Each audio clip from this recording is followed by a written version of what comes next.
창세기 22장 9절에서 18절 교독하고 마지막 절은 합독하도록 하겠습니다.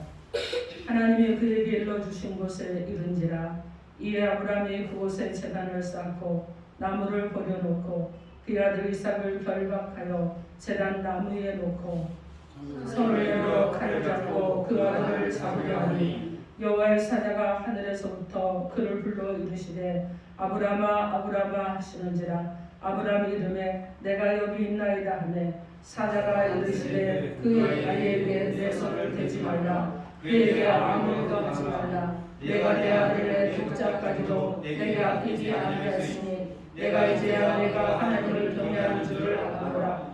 아브라함이 눈을 들어 살펴본즉 한 순양이 뒤에 있는데 뿔이 수풀에 걸려 있는지라 아브라함이 가서 그 순양을 가져다가 아들을 대신하여 번제로 드렸더라. 아브라함이 그 땅 이름을 여호와 이레라 하였으므로 오늘날까지 사람들이 이르기를 여호와의 산에서 준비되리라 하더라. 여호와의 사자가 하늘에서부터 두 번째 아브라함을 불러 이르시되 여호와께서 이르시기를 내가 나를 가리켜 역사하니 내가 이같이 대하여 내 아들의 독자도 아끼지 아니하였은즉 내가 내게 큰 복을 주고 내 씨가 크게 번성하여 하늘의 별과 같고 바닷가의 모래와 같게 하리니 내 씨가 그 대적의 성문을 차지하리라. 또 내 씨로 말미암아 천하 만민이 복을 받으니 이는 내가 나의 말을 증명하였음이라 하셨다 하니라. 아멘. 기도하겠습니다. 하나님, 오늘도 하나님의 음성을 듣기를 원합니다. 하나님을 얼굴을 대면하여 보기를 원합니다. 하나님 얼굴을 대면하시고 오셔서 말씀하셔서 하나님의 말씀으로 우리가 오늘도 양식을 삼고 하나님의 말씀으로 힘을 얻고 하나님의 말씀으로 새로워지고 변화되어 하나님이 원하시는 하나님의 목적과 하나님의 방향이 있는 삶을 살아가도록 역사하여 주옵소서. 예수님 이름으로 기도합니다. 아멘. 오늘 하나님께서 우리에게 주시는 말씀을 믿음을 가지고 있는 것으로 자부하고 있습니까? 이런 제목으로 하나님의 말씀을 선포하겠습니다. 오늘 말씀이 선포되어질 때 성령 하나님께서 함께 하시고 역사하심으로 인해서 또 성령의 감화 감동을 받은 마음으로 말씀을 받는 역사가 일어나고 그 말씀을 받음으로 신앙이 자라나고 하나님이 원하시는 방향과 목적지까지 갈 수 있는 자 여러분이 되기를 주님의 이름으로 축원합니다. 아멘. 서로 인사하시기 바랍니다. 예수 이름으로 사랑하고 축복합니다. 예수 이름으로 사랑하고 축복합니다. 아멘. 예, 오늘 우리 하나님께서 우리가 주신 이 말씀을 읽었는데 이 말씀은 아브라함의 믿음의 정전의 모습을 보여주고 있죠. 그래서 아브라함의 믿음은 어떤 믿음이냐? 칭의의 믿음입니다. 아브라함 믿음은 하나님을 믿는 것에 멈추지 않았어요. 하나님을 경외하는 믿음을 가졌고 삶을 통해 하나님을 기쁘시게 하는 정말 믿음으로 성장되어 있는 이 단계의 믿음을 가졌던 사람이었습니다.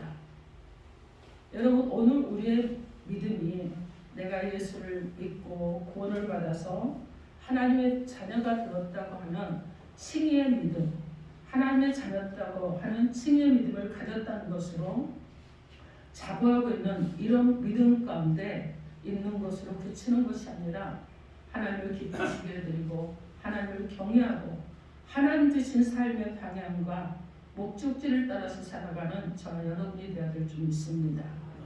그러면 하나님께서 아브라함을 통해서 오늘 우리 가운데 주실 하나님의 말씀이 무엇인지 하나님의 음성을 듣도록 하겠습니다. 믿음을 가지고 있는 것으로 자부하고 사는 성도는 믿음의 방향이 언제나 하나님이 기뻐하는 삶으로 살아가는 것입니다. 오늘 보면 10절에서 12절 말씀에 우리 함께 합독해 봅니다. 시작.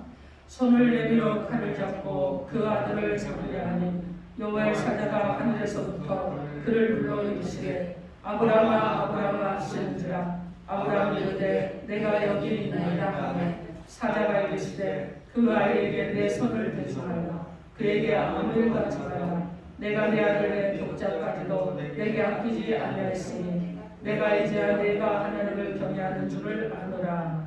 아멘. 이 말씀은 뭐예요? 아브라함이 하나님을 알고 믿는 것만을 자랑스럽게 여기지 않았다는 거예요. 그럼 어떻게 했느냐? 하나님이 기뻐하는 삶을 살고자 하는 믿음의 방향과 목적을 갖고 하나님을 믿었다는 것입니다. 우리가 하나님을 믿어도 여러분 우리 자신의 형편에 따라서 그리고 내 사정에 따라서 믿음을 갖는 것이 아니라 믿을지라도 믿음의 방향이 분명하고 믿음의 목적이 분명한 정도로 살아간다는 것입니다. 고린도전서 10장 31절로 32절 말씀에 사도 바울이 고린도 교회 성도들에게 믿음 생활을 할 때 너희는 어떻게 해야 되느냐 하면서 그들의 믿음 생활에 방향과 목적을 어디에 두어야 한다고 말씀하신 줄 아십니까? 믿음의 방향과 목적을 무엇을 하든지 다 하나님의 영광을 위해서 하라고 했습니다. 그리고 믿음의 방향과 목적은 믿는 자나 불신자 앞에서 특별히 하나님의 교회 앞에서 거치는 자가 되지 말고 유익을 주는 자가 되라 이렇게 말하고 있습니다. 또 믿음을 가진 자들은 자신의 유익을 구하는 것보다 많은 사람들의 유익을 구하고 그들을 구원시키고자 하는데 자신의 믿음의 방향과 목적을 두어야 한다 이렇게 말씀하고 있습니다. 그러므로 우리들의 믿음도 어떻게 해야 되겠습니까? 오늘 주일 예배를 드리고 가는 것으로 여러분 만족하지 마십시오. 그냥 하루의 시간을 아침에 기도 한번 드리는 것으로 만족하지 마세요. 여러분 밤에 잠자리에 들기 전에 저는 기도합니다. 이것으로 자부하지 마십시오. 여러분 성도가 해야 될 당연한 거잖아요. 그냥 그 정도로 여러분이 자부하시면 안 된다는 거예요. 하나님 앞에 나와 내가 찬송도 했습니다. 기도도 했습니다. 말씀도 들었습니다. 여러분 그랬다 그러면 변화가 일어나야 되겠죠.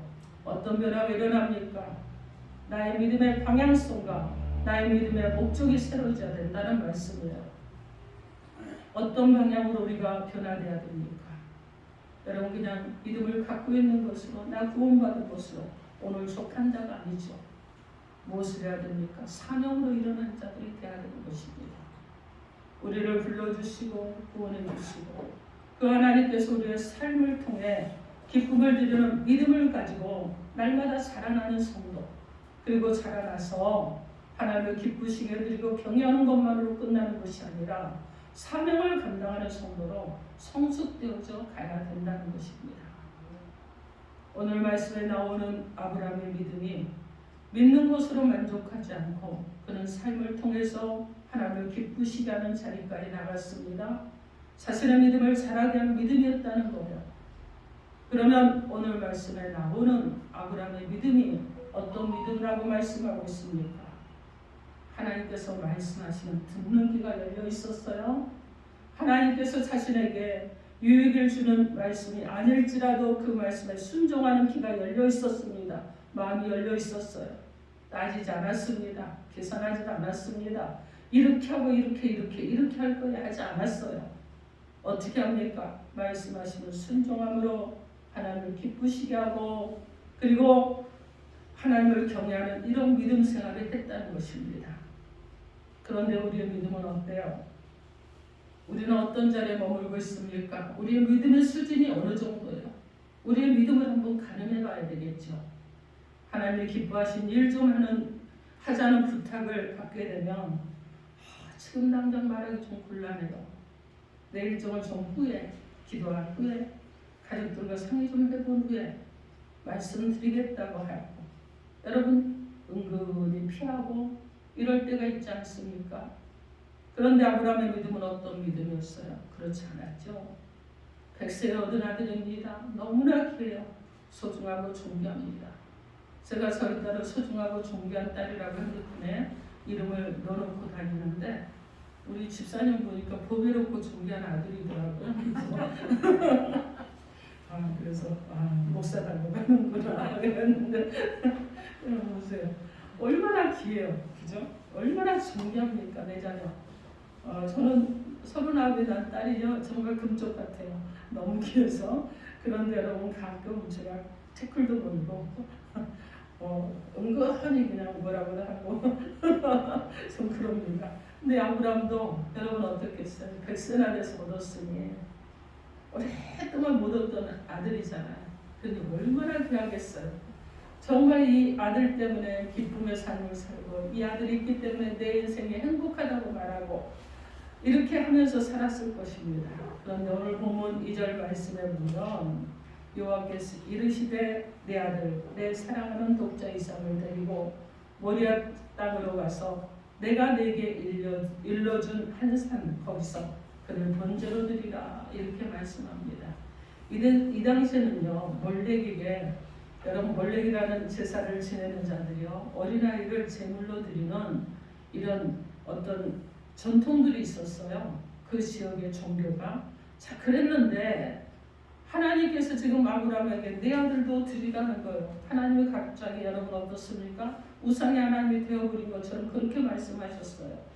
자 그런데 하나님께서 아브라함에게 백세에 얻은 아들을 번제로 드리라고 했는데 이 말씀은요 아브라함이 이해할 수 있었겠습니까? 이해할 수 없죠. 말도 안 되잖아요. 정말 충격적이잖아요. 정말 감당하기 어려운 이런 말씀이었습니다. 왜 그렇습니까?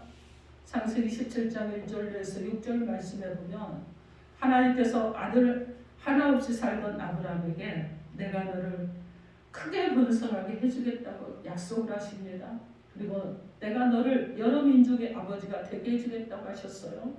내가 너로 심히 번성하게 하겠다고 하셨습니다. 그리고 어떻게 했느냐? 네개서 민족들이 나오고 왕들이 네개로부터 나오게 해주겠다고 아브라함에게 약속을 해주셨습니다.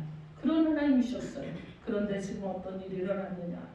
백세에 얻은 아들을 이삭을 통해 하나님께서 자신에게 약속한 것을 이루어줄 것을 믿고 소망을 갖고 살아가고 있었는데 그런데 하나님께서 말씀하시기를 내 아들, 내 소망을 내가 소망을 두고 사는 그 아들, 네가 사랑하는 독자 이삭을 모리아산으로 데리고 가서 제단을 쌓고 내 손을 그 아들을 내 손으로 그 아들을 번제로 드리라는 거예요. 그런 말도 안 되잖아요. 아브라함이 하나님을 믿는 자로서 아들을 번제로 드리라는 이 하나님의 말씀을 듣고 어떤 생각을 했겠습니까? 여러분이라면 어떤 생각을 했을 것 같아요? 보배롭고 존귀한 아들 드리라고 하면 어땠을 것 같아요? 어이가 없고 기가 막히고 죽을 것 같을 것 같아요. 그죠? 자, 그런데 아브라함 입장에서는요. 그동안 자신에게 약속한 모든 것이 물거품이 되는 그런 순간이잖아요. 그리고 여러분 그렇게 생각이 들면 실망하고 좌절하고 나를 심히 번성하게 해주신다고 하더니 나를 창대하게 하고 모든 민족의 아버지가 되게 해주시겠다고 하더니 내게서 민족들이 나오고 왕들이 나오겠다고 하시더니 그렇게 약속하신 하나님께서 이제는 그 약속을 믿고 내가 살아가고 소망 가운데 살아가는데 그런데 지금 와서 그 아들을 번제로 드리라니 이게 정말 말이나 되겠습니까? 원망하면서 하나님 지금까지 믿었던 거 후회합니다. 돌이키겠습니다. 앞으로는 하나님 절대로 믿지 않을 거예요. 신앙생활 그만두겠습니다. 이랬을 것 같아요. 그죠? 아브라함뿐 아니라 모든 인간이라면 누구라도 이렇게 이해할 수밖에 없는 상황이었을 것입니다. 그런데 아브라함은 어떻게 했습니까? 아들 이삭을 제물로 드리라는 하나님의 말씀에 그는 오늘 보면 3절 말씀에 보니까 아브라함이 아침에 일찍 일어나 나귀 안장을 지르고 두 종과 그 아들 이삭을 데리고 번제에 쓸 나무를 쪼개어 가지고 떠나 하나님이 자기에게 일러주신 곳으로 가더니 이렇게 말씀합니다. 아브라함은 하나님께서 지시하신 곳으로 아들 이삭을 데리고 갈 뿐 아니라 그곳에 가서 어떻게 했다고 말씀합니까? 9절로 10절 말씀 여러분이 함께 합독해 봅니다. 9절에서 10절 시작. 하나님이 그에게 일러주신 곳에 이르니라. 이 아브라함이 그곳에 제단을 쌓고 나무를 버려놓고 그 아들 이삭을 결박하여 제단 나무에 넣고 손을 내밀어 칼을 잡고 그 아들을 잡으려 하니. 오늘 우리는요 이런 아브라함의 모습을 통해서 아브라함이 하나님을 믿는 방향과 목적을 언제나 하나님이 기뻐하시는 일에 두고 하나님을 믿었다는 것을 우리가 깨달아야 됩니다. 아브라함은요, 하나님 믿고 살다가 어렵고 힘든 일을 만나고 또 하나님을 믿고 살다가 자신이 생각했던 것 같지 맞지 않는 일도 만났습니다. 근데 하나님을 원망하거나 괜히 믿었다고 후회하지 않았어요. 아브라함은 자신이 하나님을 믿는다고 하는 것은 그 믿음 자체에 만족하는 이런 믿음이 아니었다는 거예요. 믿음만 가지고 있다고 자부심을 가진 이런 믿음이 아니었다는 것입니다. 아브라함은 하나님을 믿다가 어려운 일을 만났다고 원망하거나 뒤로 물러서거나 회피하거나 도망가지 않는 이런 믿음이었습니다. 오히려 아브라함은 어려움을 만날수록 자신의 믿음의 단계를 높여 하나님께서 하신 말씀에 더욱더 순종합니다. 하나님을 기쁘시게 해드리기 위해서 점점 더 나아가는 그런 성숙한 믿음이었다는 것입니다. 사랑하는 성도 여러분, 오늘 우리도 아브라함이 믿었던 그 하나님을 우리도 믿고 있습니다. 그런데 우리는 어려울 때, 힘들 때마다 아브라함과 같은 믿음의 모습이 나오지 않고 원망이 나오고 흔들리는 이유가 무엇이겠습니까? 그것은요, 아브라함은 믿음의 방향과 목적이 하나님께 있었지만 오늘의 우리 믿음의 방향과 목적은 나 자신에게 있기 때문에 흔들리는 거예요. 그리고 여러분 괴로워지는 것입니다. 아브라함은 믿음의 방향과 목적을 하나님께 두고 믿음 생활을 했기 때문에 하나님께서 자신에게 무슨 말씀을 하실지라도 부당한 말씀을 하실지라도 말도 안 되는 말씀을 하실지라도 시험에 드는 일이 없었습니다. 심지어 100세 어른이 아들을 번제로 드리라고 하는 말씀을 듣고도 시험 들지 않았습니다. 오히려 그 말씀에 순종했습니다. 제단을 쌓았습니다. 그런데 그렇게 제단을 쌓고 아들 이삭을 제물로 드려서 하나님을 기쁘시게 하려고 했습니다. 그런데 하나님은 아브라함의 이런 모습을, 이런 정말 성숙한 믿음의 모습을 보시고 아브라함에게 더 큰 축복으로 허락해 주신 줄 믿습니다. 아멘. 오늘 말씀의 전체 내용을 우리가 종합해 보면 하나님께서 하나님을 믿고 사는 아브라함에게 아들 이삭을 모리아산으로 데려가서 번제물로 드리라고 한 것은 결국 누구를 위해 그렇게 하신 것입니까? 여러분, 누구를 위해서 그렇게 하셨어요? 아브라함 자신을 위해서 그렇게 하신 것이죠. 여러분, 우리 가운데도 똑같습니다. 하나님이 정말 이건 말도 안 돼. 어떻게 일어난 것을 이런 일을 하라는 거야. 여러분, 그럴 때 하나님께서 누구를 위해서 말씀하시는 거예요? 나를 위해서 말씀하시는 것입니다. 목사 안 되고 싶어서 시간을 제발 좀 길게 끌고 싶었는데 근데 하나님께서는 어떻게 하셨어요? 끝까지 끌고 가셨잖아요. 정착점에 가서 그냥 막 데려다 놓으셨죠. 약속한 날이 돼서 신학교에 데려다 놓으셨습니다. 여러분, 내가 안 하고 싶다고 안 되는 거 아니에요. 하나님께서 하신다는 거예요. 그래서 우리는 어떻게 해야 되느냐? 아브라함처럼 여러분 순종하고 성숙된 믿음으로 살아가야 됩니다.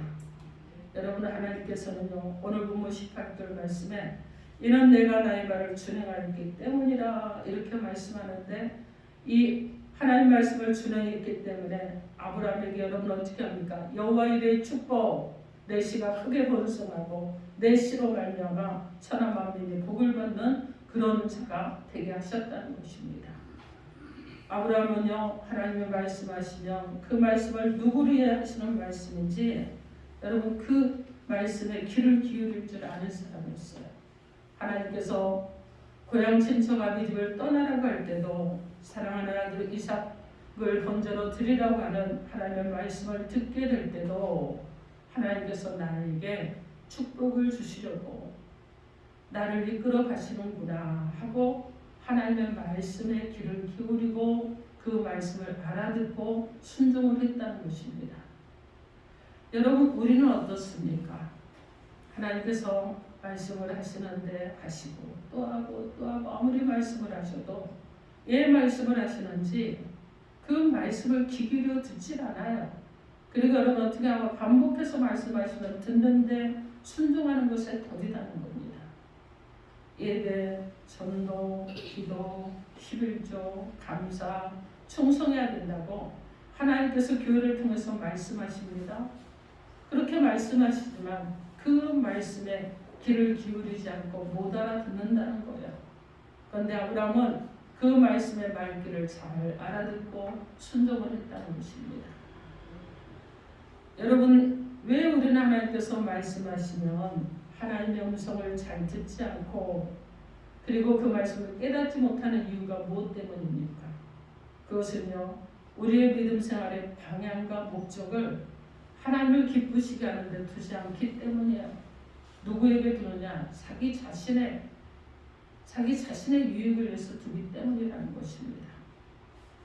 믿음 생활을 자기 자신에게 두고 하는 이런 성도들은요, 예배드리는 거, 기도하는 거, 충성하는 거, 전도하는 거, 때로는 제자 훈련하는 거, 전도해야 된다고 여러분 헌금하라고 아무리 강조해도 자신의 생각과 사정에 가져야지 그렇지 않으면 안 된다는 것입니다.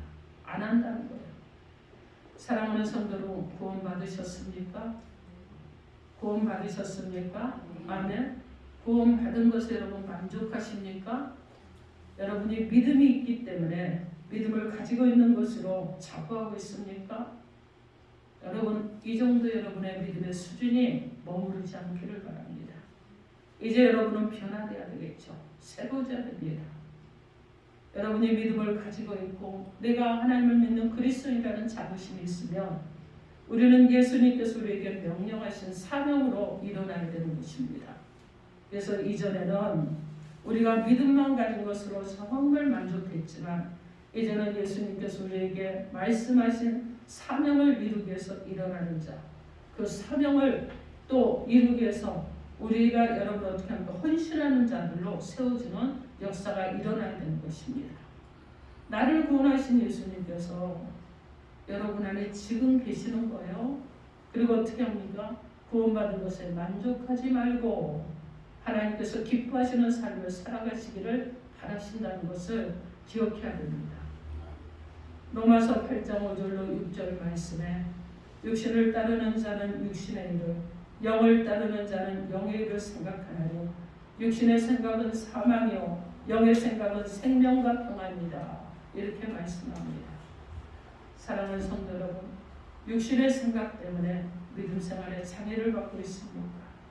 육신을 따르는 자들의 결과가 무엇인가를 생각하고 육신적인 일들을 청산하고 믿음을 회복하고 이제 여러분 믿음을 가진 자로 여러분이 만족하고 정말 자부심을 가진 자로 살아가는 것이 아니라 이제는 여러분 단계가 정말 성숙된 단계에서 사명으로 일어나는 저와 여러분이 되어야 될 줄 믿습니다.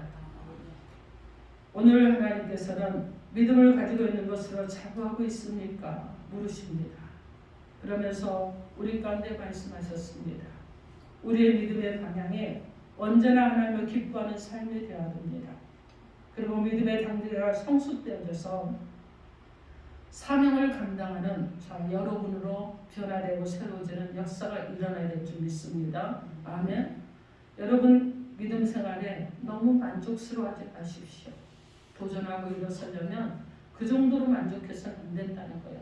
믿음의 방향, 믿음의 목적을 언제나 하나님이 기뻐하시는 일을 하기 위해서 여러분이 그것에 여러분의 초점을 맞추고 살아가는 저 여러분이 되기를 바랍니다.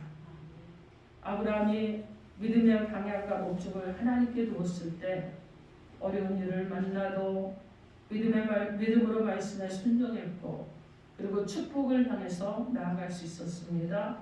우리 모두 예수 믿고 구원받은 것에 만족하기보다 아브라함같이 삶을 통해서 하나님을 기쁘게 하는 일을 또 하나님을 경외하는 믿음으로 또 가정을 세우고 그리고 교회를 세우고 그리고 우리 모두가 정말 하나님의 나라를 확장해내는 사명을 감당하는 저와 여러분이 되기를 우리 주 예수 그리스도의 이름으로 축원합니다. 아멘. 기도하겠습니다.